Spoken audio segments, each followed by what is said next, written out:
Well, sir, it lacks about a quarter of an hour of being 1 o'clock in the afternoon as we approach the small house halfway up in the next block now. And here on the front porch we find Mr. and Mrs. Victor Gook. Our friends are swinging gently in the swing, and Sade seems to be concluding the reading of a letter from her sister Beth. With winter just around the corner and all. Well, maid, I guess this is enough for now. I must go and put the potatoes on for supper, or my family will go hungry. Ha. Tell Vic and Russell hello and wish they would both drop us a line sometime. And you write too, mate, when you find time. Well, we'll close. Love to all, your sister Beth. Did you know that Mr. McFratcher she talks about? I think I remember him. Small little man. Well, Dr. Sleece, I expect I better start strolling down to the office. No. Bring in the living for my loved ones. Sure, I remember Mr. McFratcher. He had several gold teeth in front. Leaving? Might as well, I guess. I don't think it's much past 12:30. Oh, well, if I linger, I might fall asleep. Going away myself after a bit. Huh? Miss Trogle and me are taking the bus out on Oakland Avenue and call on Miss Schill. Convey to Miss Schill the intense love and profound respect of old Vic Gook. Miss Schill's been poorly. Convey to Miss Schill old Vic Gook's passionate hopes and eager prayers for an early recovery. It's not a thing to make fun of. I'm not making fun. No. Well, Mr. Hooch, I'll see you later, if not sooner. Ta-ta. Bye. Bye. Oh, say, if you think of it, stop past Empson's on your way home and get a pair of brown shoelaces. Oh, thunder sake. You've been going to run that little errand for over a month now. Brown shoelaces, don't forget. Okay. Bye. Bye, kiddo. Oh, say, Vic. Yeah? I just remembered what it was I was going to tell you. What? Come back. Oh, for Pete's sake. It just popped into my head. I knew it would sooner or later. What's the matter with your voice? Speak up. Mr. Donahue. What? Mr. Donahue. What about him? Just remembered he's asleep next door and got both bedroom windows raised clear to the top. Did you call me back to put me privy to that spicy intelligence? No, but I wasn't going to holler and scream and wake him up. He got in off in a Kansas City freight drag at 11 o'clock this morning, and he's worn to a frazzle. Hope our other conversation never disturbed him. Seems to me we were talking pretty loud. I was halfway down to the office. Why did you call me back? It popped in my head what I wanted to tell you. What did you want to tell me, Sadie? That business I was trying to recollect when we were at the dinner table. Well, tell old Vic. Old Vic wants to go to the office. It was Mr. Herder down in Herder's music store that telephoned this morning. Oh? Who do you want? Well, I'm really not sure. Oh, my. Well, he's a very elderly gentleman to begin with, and something seems to be wrong with his teeth. Maybe they're new ones or something, because it sounded like he was kind of halfway chewing his words, and Well, that's mighty interesting, and I'm glad you called me back. Here's all the sense I could make out of what he was saying.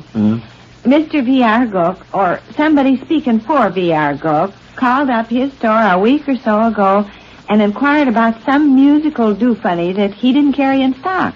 Sure, yeah. He said he looked in all the catalogs and couldn't find anything like the musical instrument that was described to him. I know all about it, kiddo. He gave the same message to Miss Hammersweet when he telephoned the office this morning. I was down checking some dope in the boxing department. It's nothing. Well, I asked him to repeat the name of the do-funny so many times, I finally didn't have the nerve to ask him a single other time and hung up still not knowing. Sounded like a Setter, booted, swiveler, run-down limes. That's pretty close. Is it? Rattle it off again. Setter, booted, swiveler, run-down limes. Yeah, it's pretty close. Well, what really is it, for goodness sake? Setter, muted silver moonbeam chimes. What? It's a musical instrument. Muted silver moonbeam chimes. What did you want with anything like that? Nothing. It was just some trivial junk they hashed up down at the office. Trivial junk? Who hatched up down at the office? Oh, just nonsense. I'd completely forgotten it. Large trash? What?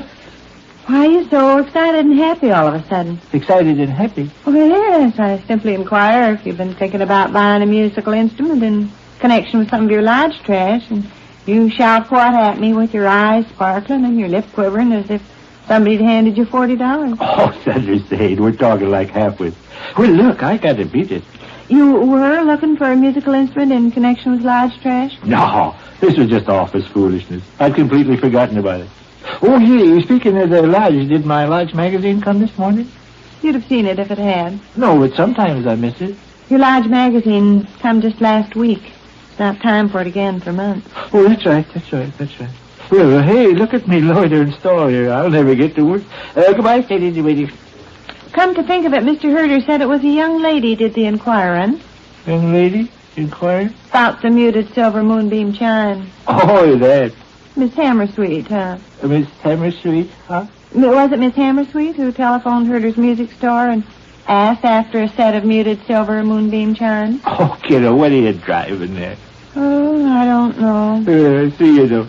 Well, I'm off. Oh, goodbye. Or was it Miss Hammersweet that called up for you to ask after muted silver moonbeam chimes? Kiddo, you're incorrigible. I refuse to continue this Well, I'll childish tell you what's idiotic. in my mind, Vic, if you're interested. Sit down. I gotta go to the office. No, I bet it's not even 1:45 yet. Sit down. No, you just want to run me through some third degree and question I'll me. tell you what's in my mind, and if I'm wrong, you can tell me so and have a good laugh. I better go to the office. When you said muted silver moonbeam chimes, something in my brain connected the name up with another name. What name was that? Lolita di Rienzi. Yeah? Well, I'm not mad or anything, Vic. I just got curiosity like anybody else. Doesn't Lolita di Rienzi play a do-funny called the tropical guitar? Yes. I remembered that, see, and when you said muted silver moonbeam chimes, it made me think of tropical guitar. Uh-huh. That was all. I'm going down to the office now. All right. Goodbye. You're wrong on one thing. It wasn't Lolita di Rienzi that telephoned Herder's music store. Oh, wasn't it? No. Miss Hammersweet, No. Oh, of course, Miss, whatchamacallit, Pom-Pom. It was Pom-Pom Boodly-Boo, Cordova. Wasn't it Pom-Pom Cordova that called Mr. Herder in at the music store? Yes. And what does she play? What does Pom-Pom Cordova play? Caribbean Dream Flute. What? Caribbean Dream Flute. Oh, of course, sure. The girls play duets, don't they? Lolita on the tropical guitar and Pom-Pom on the Caribbean Dream Flute. I'm going to the office. Yes, I bet it is 1:00 by now. Doggone it, Sunday, what happened was simply this. I know what happened. You and the rest of the kids were hanging around the telephone switchboard waiting for the whistle to blow, and everybody was laughing and talking and jollying back. May I tell this, please? Sure, tell it. Mr. Rienzi and Miss Cordova were discussing... This was at the telephone switchboard? Yes. Oh, you kids were skulking around waiting for the whistle to blow? Yes. Uh-huh. I was just curious.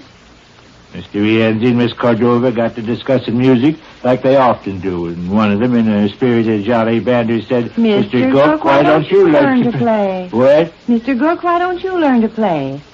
See, I remember a couple of years ago they were interested in you getting a musical instrument and rendering selections with them. That was the idea of this trip. I said, Mr. Gook, why don't you learn to play? We could render selections together. What? We could render selections together. What else did the kids say? Please play muted silver moonbeam chimes? I guess Pom-Pom Cordova, carrying out the joke, actually telephoned. Huh?